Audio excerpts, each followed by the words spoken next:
وہ بڑے commander in chief تھے. ان پہلوؤں کو تو بڑا وہ اجاگر بھی کر دیتے ہیں. لیکن دوسری طرف جیسا میڈم نے ذکر کیا کہ قرآن کے حوالے سے, حدیث کے حوالے سے, ایز نبی علیہ الصلوۃ والسلام کا بطور رسول کے اور بطور نبی کے, اور اس حوالے سے جو کردار ہے نا اس کو پیچھے ڈال دیتے ہیں, یا پھر پرسنالٹی پر کرٹیسزم اس درجے میں چلا جاتا ہے کہ وہ پرابلمیٹک ہو جاتا ہے اوورآل علمی حلقوں میں, خاص طور پر مسلمانوں کے لیے. تو میں بار دیگر ممنون ہوں اور شکریہ ادا کرتا ہوں ڈاکٹر صاحبہ کا کہ انہوں نے ہمارے لیے وقت نکالا, اور یہ بڑی عمدہ نشست ہمارے محققین کے لیے اور ان کے سیکھنے کے لیے. اور ڈاکٹر صاحبہ کا جذبہ آپ نے دیکھا. ڈاکٹر صاحبہ ابھی مزید 4 گھنٹے بول سکتی ہیں, اور 5 گھنٹے بول سکتی ہیں, 10 گھنٹے بول سکتی ہیں. تو اس سے بھی پتہ چلتا ہے کہ آپ دیکھیے کہ کتنا پیچھے مطالعہ ہے, اور پھر جذبہ ہے کہ یہ چیزیں آگے منتقل ہوں, ہماری اگلی نسلوں میں منتقل ہوں. اور مستشرقین کو عموماً ہمارے یہاں ایک منفی انداز سے دیکھا جاتا ہے, لیکن میڈم آپ نے بھی دیکھا ہوگا کہ مستشرقین نے زندگیاں لگائی ہیں اور کھپائی ہیں. آرنلڈ نے جو کام کیا ہے, اور یہ مرکلمان کو دیکھ لیں, یہ دیگر مستشرقین ہیں, انہوں نے زندگیاں لگائی ہیں. گولڈ زہر بڑا زرخیز ذہن تھا, بڑا ذہین آدمی تھا.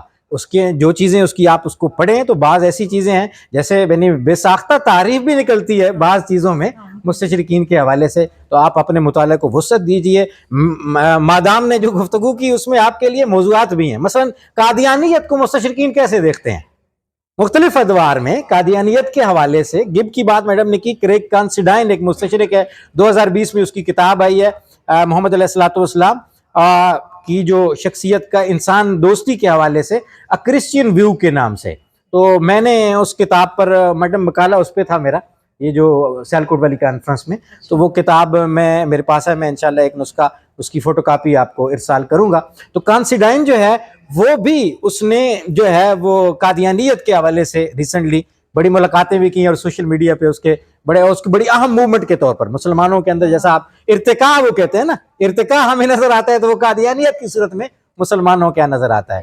تو کرٹیکلی دیکھنے کے, چیزوں کو پرکھنے اور جانچنے کے لیے بہت سارے میادین ہیں. ہم امید کرتے ہیں کہ آپ آگے بڑھیں گے اور اس حوالے سے کتابوں تک رسائی حاصل کریں گے, اور نئے موضوعات کی یہ صورت ہو سکتی ہے کہ یہ بہت سارے مستشرقین ہیں جن پر کام کرنے کی ضرورت ہے.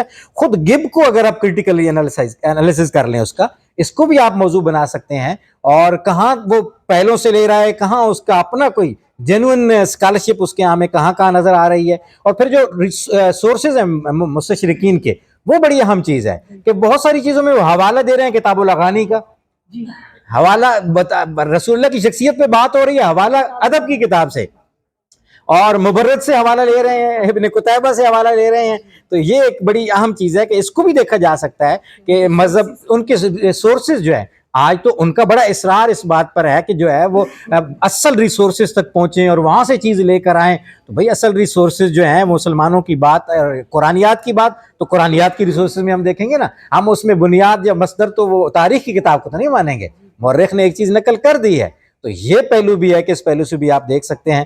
امید ہے کہ آپ ان ساری چیزوں کو اور ان سارے پہلوؤں کو مد نظر رکھیں گے, اور اپنے لیے جو لوگ ریسرچ کے موضوعات کے لیے متلاشی ہیں تو ان کے لیے ان میں موضوعات ہیں, اور جو لوگ آلریڈی ریسرچ کر رہے ہیں ان کے لیے یہ چیزیں ہیں کہ چیزوں کو جانچنا پرکھنا کیسے ہے. جیسے گب کو میڈم نے دیکھا, پرکھا, جانچا اور ہمارے سامنے رکھا, اور پھر ڈاکٹر صاحبہ کی وہ کتاب بھی ہمارے پاس موجود ہے, جو لوگ خریدنا چاہیں گے, دیکھنا چاہیں گے, تو وہ آپ لوگوں کے لیے گب کے جو ترجمہ کیا ہے ڈاکٹر صاحبہ نے ماڈرن ٹرینڈ ان اسلام کے نام سے, تو اس کو بھی آپ دیکھ سکیں گے. ڈاکٹر صاحبہ بہت شکریہ, اور آپ سب شرکاء کا, آپ کی سماعتوں کا کہ آپ نے وقت دیا اتنی دیر اور ہمارے درمیان آپ موجود رہے. ہم امید کرتے ہیں کہ اس طرح کے سیشنز کو آپ جوائن کرتے رہیں گے, اور ہم یہ بھی امید کرتے ہیں کہ ڈاکٹر صاحبہ پھر جب کبھی آپ فیصل آباد آئیں گی تو پھر آپ ہمیں وقت دیں گی, ہمارے درمیان بیٹھیں گی, اور ہمارے محققین کے لیے اسی طریقے سے تحقیق کے نئے گوشے وا کریں گی.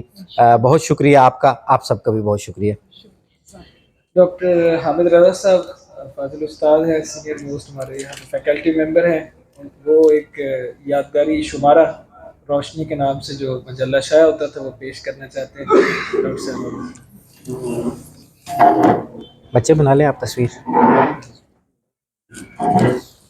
آپ نے کالج بہت پسند کیا نا, اس کا تذکرہ کیا, یہ جب کالج تھا تو انگریزی میں بیکن کے نام سے اور اردو میں روشنی کے نام سے شائع ہوتا رہا. شکریہ کے ساتھ ہی ہمارا یہ سیمینار اپنے اختتام کو پہنچا.